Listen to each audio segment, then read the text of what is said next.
How's it going, guys? It's Cole with See-Through Panel, showing off Shuna's Journey by Hayao Miyazaki, translated by Alex Dudek DeWitt, published by First Second, and retailing for $28 US.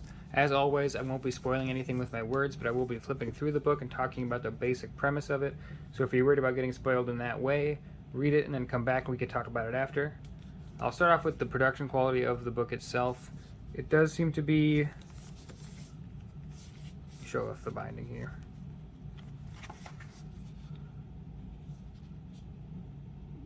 Probably just a glued binding down there. Dust jacket is actually nice. I don't usually like them, but the inside is just this blue with gold foil, which is nice, but I think it's a little more visually interesting to have the dust jacket, which has some nice spot varnish on it and great art. So I'm actually going to keep it on for this video, although I didn't keep it on while reading because they make it hard to read. Shuna's Journey is a story about Shuna, a young prince from a small kingdom who ends up having to take a long journey to get seeds to plant in his village because there's a low amount of food and quality of life is pretty poor where he's from. So he's going to take this long journey to help out his people. And as you can see, it is fully painted by Miyazaki, which is a rarity, at least for me. I know in some of his concept art and stuff for his movies he does this, but he doesn't do it in Nausicaa, so it was awesome for me to get this full color work. You can see the style is very similar to Nausicaa and Princess Mononoke and stuff like that. This is 1982, so, or no, this is 83. He begins Nausicaa in 82. So it's during when he's making Nausicaa, and that really is pretty on the nose here. You can tell that pretty easily. But in terms of story, I don't want to get more into the journey and what it is about because there's a lot of twists and turns and it's super interesting. I will say that it has this kind of mythology, folktale kind of vibe, which it is based on a Tibetan folktale, so that makes sense. And this lettering that's not used in typical like letters or boxes or speech bubbles or boxes is really interesting because it feels like it's a separation. It makes it more distant for the reader. The actual narration is happening in like kind of a storytelling way, like it's someone telling you the story of this instead of you being directly firsthand getting a character's thoughts or seeing speech bubbles in the moment. There is a couple speech bubbles which didn't really fit well. I think it's better off when the dialogue is said secondhand through the narration, the bottom there. But I think it's really good for the tone of the book to have that kind of separation between the story and the art. It worked a lot for me. The colors work really well for me. You can tell this is a good example of the daytime, nighttime kind of shift in color. Miyazaki loves to play with the light and the way colors kind of bounce around. And we almost have a full rainbow here, and then the sunset in the back. Even incorporating some warm colors in that dusk scene. Again, loves to make use of the light. The bright yellows against the blues.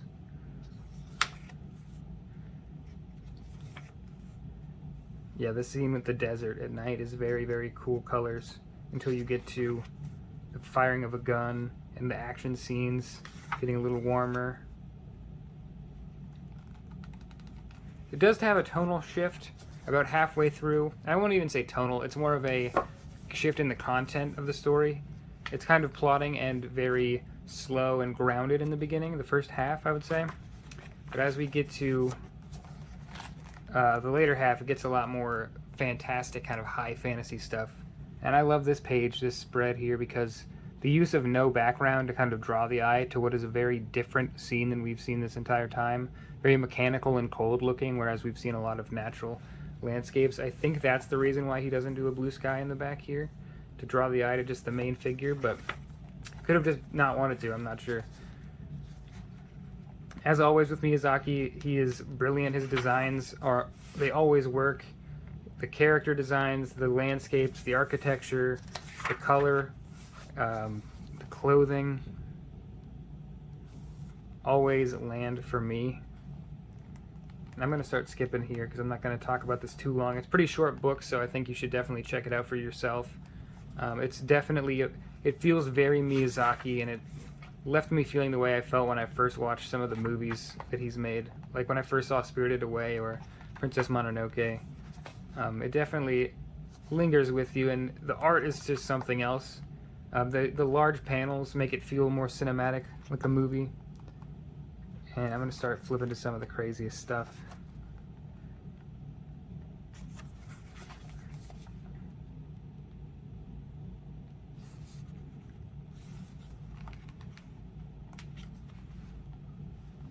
That's really, really great. The like sail effect, the trails of moonlight. That's basically supposed to be a moon.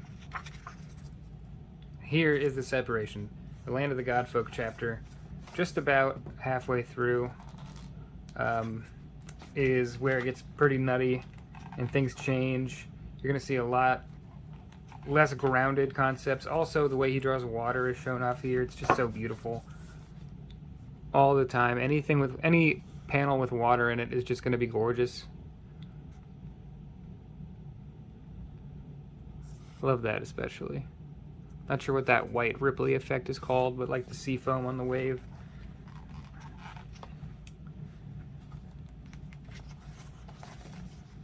Tons of alien life.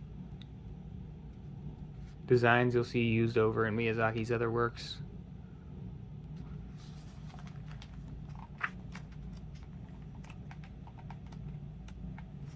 So let's show off.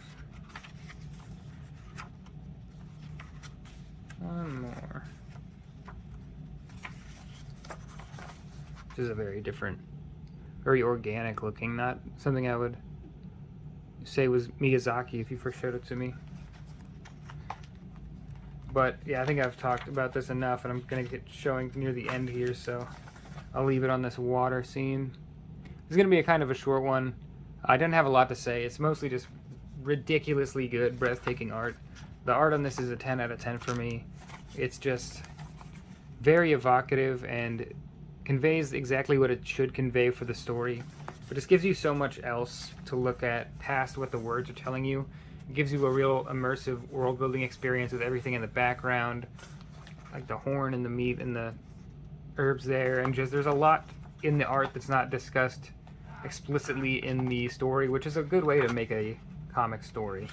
That's how it should be done, to give depth to the art like that. But it is wonderful, and it's a singular vision, which I always love to see in comics. So I think I've gone over most of these pages, but yeah, they are absolutely wonderful. This book is something I would entirely recommend to anybody, especially fans of Miyazaki, but even then, just comic readers and fans of manga. This is a very beautiful kind of conglomeration of both, because you don't usually see a fully colored work of manga, and this is that, and so it makes it a little bit more accessible for people that are used to full color, like American comics and stuff. So yeah, 10 out of 10 book for me. Absolutely love it, and it's going in my manga library, which is going to be growing this year. So even though like French flaps have nice art, this is from an interior panel, but yeah. If you guys read this, let me know what you thought about it. It was awesome. It's only $28, and it's a nice hardcover, so definitely check it out if you're a fan of Miyazaki. Thanks for watching, guys. Peace.